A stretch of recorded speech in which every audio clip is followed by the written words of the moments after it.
got some questions from Doug, and I love Doug because he always asks you really tough questions.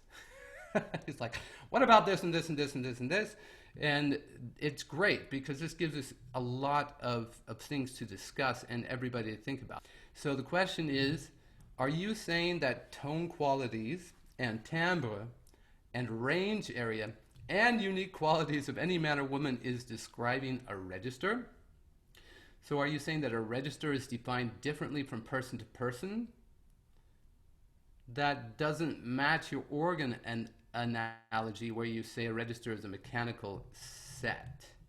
So let's talk about that and give some extra insight on that. Yeah, that's a really good question, Doug. And that is the problem. You just hit the nail on the head, because the problem is I want to say mechanically there's a location where stuff happens. I want to say acoustically with your resonance there's another location where other stuff happen, and we can go through them and see the similarities. And what I do, for example, with the teachers that I train, is I take every one of them and create them a resonance map, a map of the resonance. So say, where do you resonate when you say ah or eh or e or o?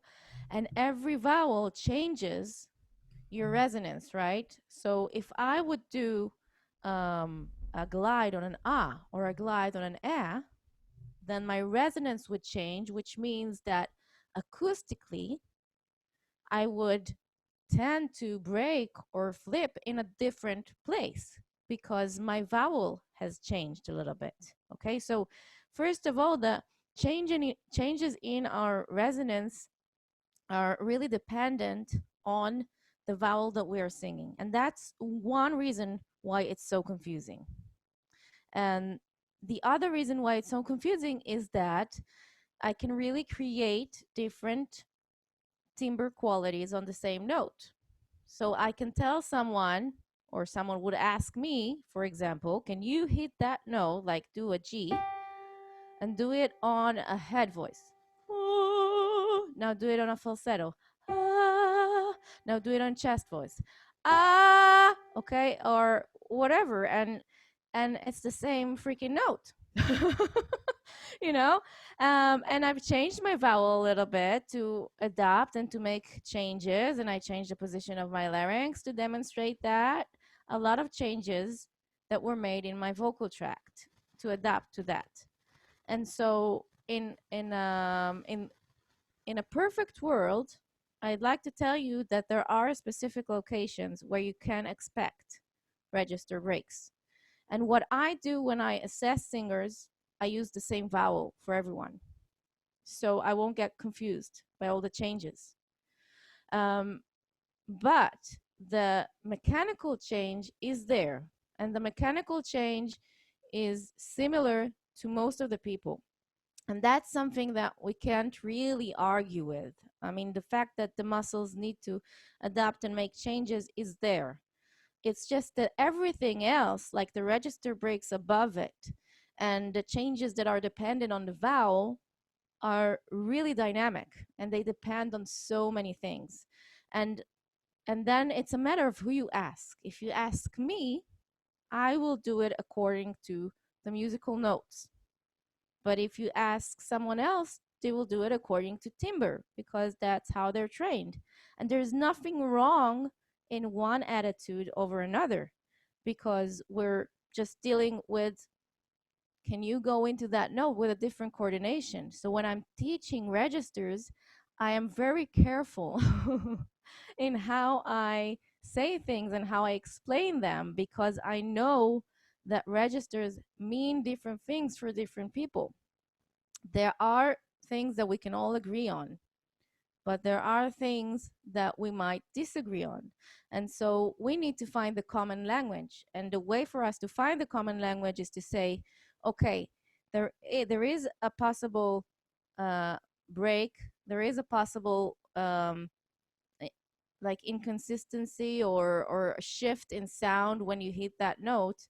But some people will reach really high notes and say, that's chest voice. And I'll listen to that note and say, I think that's mix. So who's right and who's wrong? But at the end of the day, are they comfortable? Did they manage to get to that note with the right mechanical coordination? Are they able to get to that note using the right vowel and the resonance to produce what they wanted? So they did something right, and we cannot argue with that. We just know that there are many ways and many styles that you can achieve the same goals. And I think that does that answer the question, Philippe? Do you think? I don't know. We'll have to ask Doug if he wants to follow up there. Okay.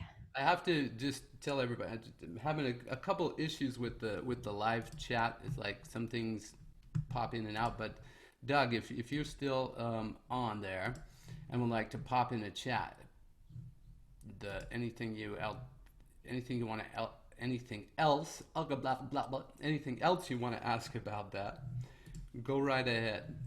Okay. Thank you for your reply, but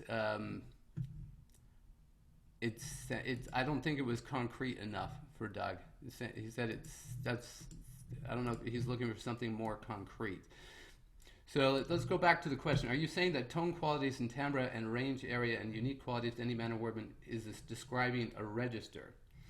So are the tone qualities describing a register? What or are the registers defined differently from person to person?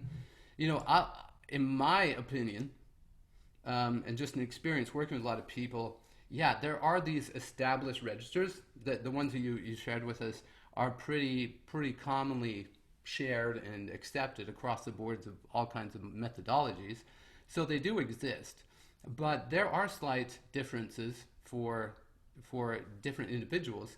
Even if we're almost identical anatomically, there are slight differences. And where I might have a real difficulty on the C sharp, another male voice of very similar to mine, they might have it on the B. So there are just some anatomical differences from person to Yeah. person. And Yeah. the one thing that I find in singing, we're always looking for clarity and guidelines, but there are no absolutes. Very few absolutes. Okay, you can't say there are no absolutes. There are very few because there are such tiny anatomical differences. Yeah. And we all think differently. Our voice is controlled. Everything we do is, thought controlled. But the voice specifically, there's way too many small moving parts to control it consciously. It's this big. Yeah. Okay, take your two fingers and stretch that 0.08 millimeters and make it go this way, 0.1 thick, and then, oh wait, you got to do that in a half a second.